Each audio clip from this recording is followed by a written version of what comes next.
उमरिया जिले के शातिर भूमाफियाओं ने अपनी कलाकारी बताते हुए सरकारी भूमि को सरकारी सड़क बताते हुए उसके पीछे स्थित अपनी जमीन को बेशकीमती भाव में बेच दिया है। अब जिन लोगों को यह जमीन बेची गई है वे कब्जे व रजिस्ट्री संबंध में यहाँ वहाँ परेशान हो रहे हैं। अंततः बुधवार को पूरा मामला कलेक्टर कार्यालय पहुंचा है।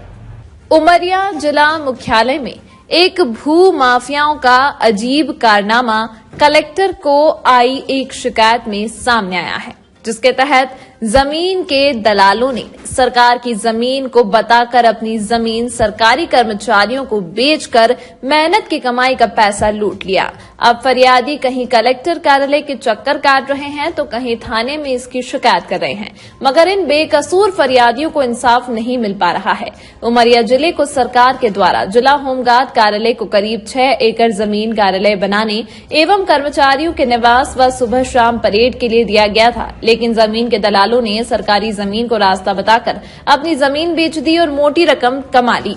अब जिन कर्मचारियों ने जमीन खरीदी थी अब रास्ते के लिए दर दर भटक रहे हैं। भूमाफियाओं के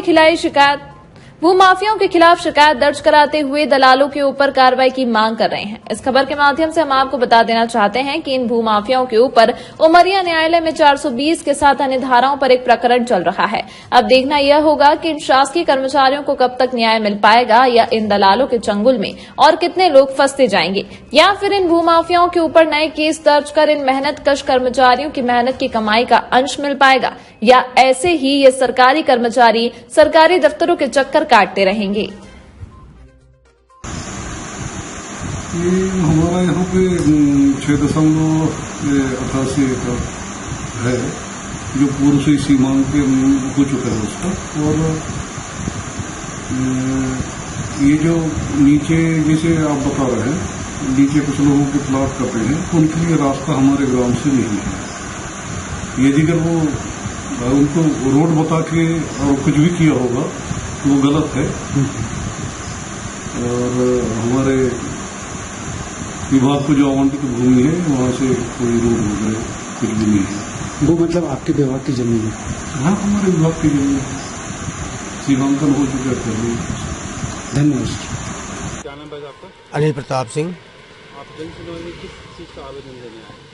मैं जन सुनवाई में कलेक्टर साहब से आया था कि राकेश कुमार गुप्ता नगर पालिका के सामने उनका मकान है, आया था। मैं इनसे 12 साल से मतलब परेशान हूँ। मतलब मैंने इनसे 12 साल पहले ज़मीन ली थी, 12 साल पहले ज़मीन 200 के हिसाब से ली थी मैं इनसे। इन्होंने मेरे को 3 साल तो मैंने कुछ भी नहीं बोला उन्हें, 34 साल से मतलब रास्ते के लिए उनसे मैं बोलते गया। रास्ता हालांकि इन्होंने 20 फुट बना के ही प्लाटिंग की थी इन्होंने, होमगार्ड ऑफिस के बगल से ही है प्लाट हमारा, तो बेची थी उन्होंने 20 फुट दिखा के। अब जब हमें घर बनाना हुआ तो गए तो वहाँ रास्ता ही नहीं, तो वहाँ मट्टी से मुरुम से जाम है रास्ता, तो वहाँ देखे तो फिर हम राकेश गुप्ता को बताया हमने कि भाई ऐसी सी बात है, तो बस वही आज नहीं कल नहीं परसों नहीं ऐसा देता हूँ। मतलब ये 12 साल से मतलब ऐसा बनाया जा रहा है।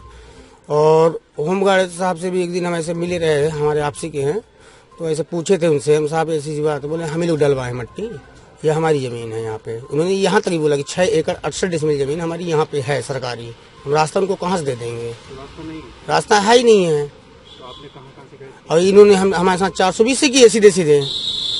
तो ये शिकायत मैंने थाने में की है, 1 तारीख को अभी की थी, 1 दिसंबर को, प्लस आज 13 दिसंबर है, आज फिर किया हूँ दोबारा जब सुनवाई नहीं हुई कलेक्टर वहाँ थाने में।